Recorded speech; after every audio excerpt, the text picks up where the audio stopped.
say was about what makes you happy. Or I don't know if I've ever been happy, tell you. I mean, you know, talking straight.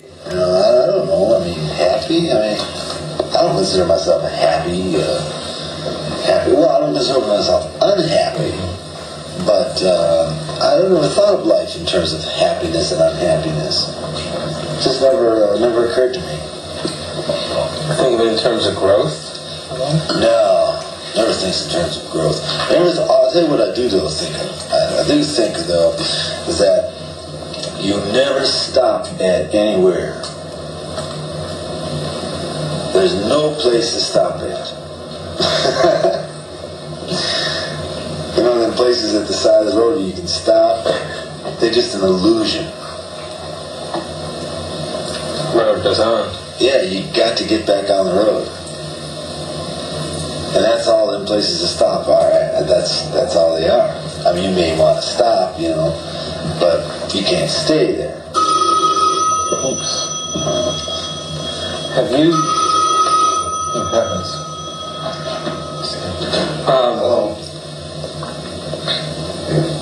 Oops. Is that Gary? Sure. Is that Gary? That's the guy telling us he's got a bottom of the thing. Oh, great. All right. We'll edit that out. Yeah. Well, when you say, I mean, when you talk about going along the road, isn't that in a sense growth, or at least it's movement, I guess, from point A to point B to point C to point D? Well, that's growth, yeah. But what's growth? I mean, everything grows. That's just the way life is. Life just grows. You know, it grows and it dies. It lives and it dies. What I'm trying to get is... Wherever you get to a plateau, you've got, you know, that's not it. You've got to go to the next one. You can't stay nowhere. There's no place to stay. There's no place that'll keep you. Because of boredom, or just because that's the way it is? No, that's the nature of things, you know. So you see yourself just moving onward and... I see everybody like that way. I see the whole world that way. That which doesn't do that is that, you know, stuff which is just gets dead, you know.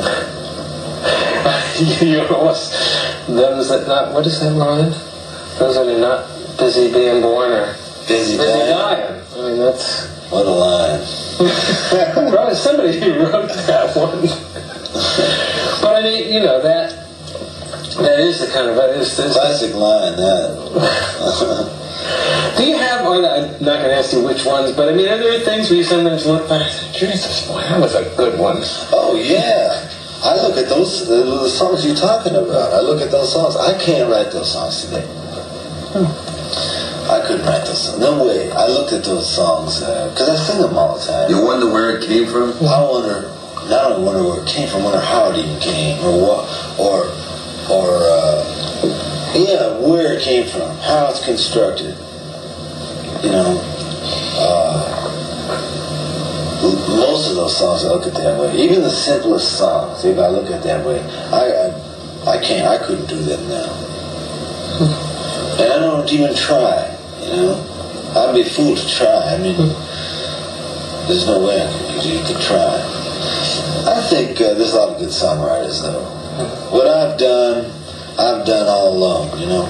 But just songwriters, there's a lot of good ones. A lot of good songwriters. Of my age, of my era. Like who? Randy Newman writes good songs.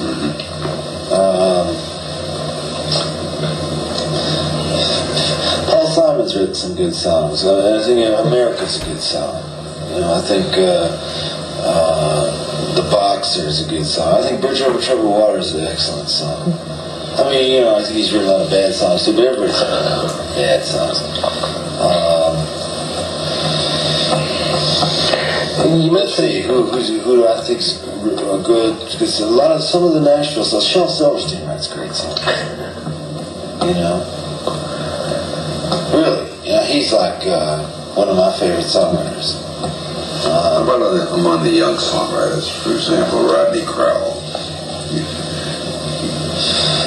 Rodney Crowell, I'm not that too familiar with, but from what I've heard, he writes in what you call it, in a certain genre, or what you call it, I don't know, which genre or whatever the word is. He writes a song that fits into a certain kind of category, country song, and you know, you express the whatever it is you're expressing. You're expressing it out of the amount of knowledge and light and inspiration you're given on it. You know, if you're given this much, well, that's what then you just make that much out of it. If you're just given that an inch, you know, then you just got to make that as much as you can. You know, there's no this is the best and that's not the best, and you know, it's really all the same on a certain level. Bumps Blackwell or Otis Blackwell. Bumps Blackwell too, really, but Otis Blackwell writes, you know, he wrote some great songs. Getting back to Lieber and Stoller, I mean, they wrote great songs, you know, I mean, a lot of them were comical, you know, there was an undercurrent of something, there was a terrible undercurrent in all their songs, I always felt, you know. I don't, let's see, songwriters, well, I don't know, let's see who. How about Elvis Costello?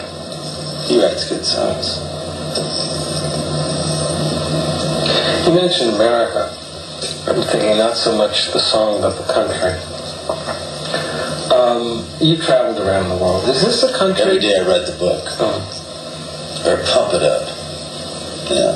No, what I was going to say, but you mentioned America, the song. But it made me think about, you've traveled around the world quite a bit. Yeah. And also lived in this country. Well, a bit. I mean, you've been to... I've been everywhere. But I really haven't seen anything. That's a Why? line in the song. Why?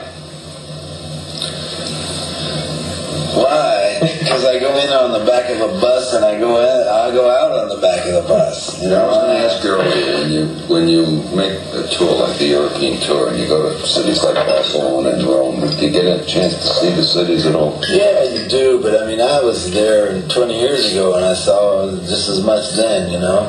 I don't see anything wherever I go. I see whatever it is that where I am, you know. I don't see nothing. Well, I was interested about this country, whether this country, America, whether it's something that's real special to you. I mean, your roots, when we talked about the roots of your music, and you talked about Woody Guthrie, and we talked about, you know, is this still for you, in spite of the fact that there are things you see wrong with it, a special country? Oh, yeah.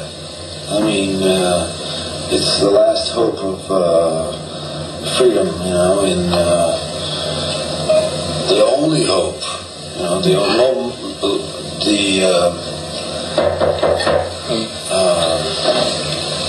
Really? I mean, you really feel that way? Oh, yeah. Well, you got Israel. Well, there are certain things about Israel I could see changing, really. But, yeah, here, because,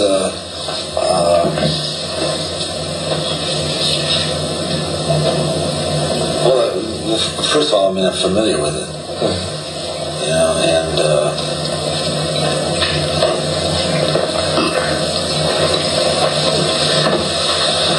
it is quite a place. where are you from? Well, New York originally. Yeah. I grew up there. Well, Forest Hills, and you know, and I was part of that thing in the 60s where, you know, I saw a ship pile that was wrong here, and then I went and I lived in France for a year, and I realized that I had left heaven.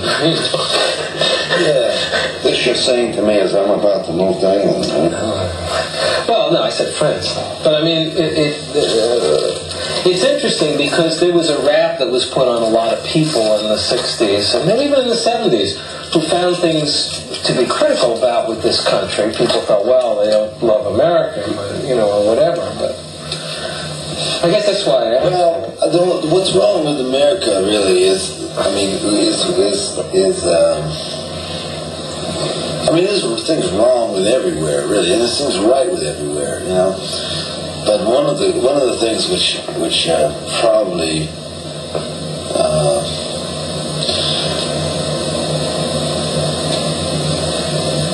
there's a great deal wrong. There's a great deal wrong. I mean, the legal system is really wrong, but I think it's really wrong. And there's no morality to the legal system at all. But neither is there in any other country. However, there are places like in more primitive cultures where, I mean, where they don't have the materialistic goals and comforts. The morality is on a more down level, you know, it's on a more simplistic level. Here it's all legal. And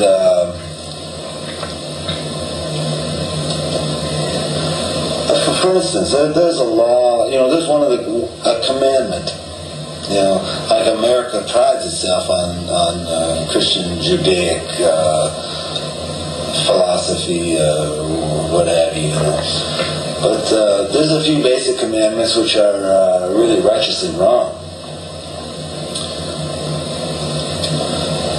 One of them is I don't know if you want to, maybe you want to put this in, maybe not. I mean, sure, well, if you feel it, yeah. I want to hear it. There's one basic commandment that's always bothered me, and that is that thou shalt not kill. And that's not the commandment. It's thou shalt not murder. It's not thou shalt not kill. Now, I'm not a believer in capital punishment, or I'm neither for nor con, you know. Actually, I'm probably against capital punishment. But thou shalt not murder is a lot different than thou shalt not kill. You know, if somebody breaks into your house and you accidentally kill him, you're going to be, you know, you're going to have to do time. Most likely, you know. That's not scriptural. It's actually a contradiction of an eye for an eye. Yeah.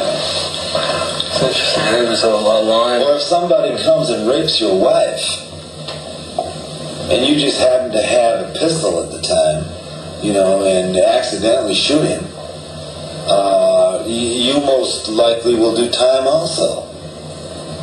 I find that scripturally wrong. I find nothing wrong in killing, but I find a lot dreadfully wrong in murder. You know, I think there's a great difference. That's an interesting distinction. When you said that the commandment was thou shalt not murder, you meaning it was a mistranslation into the English? I think so. Yeah.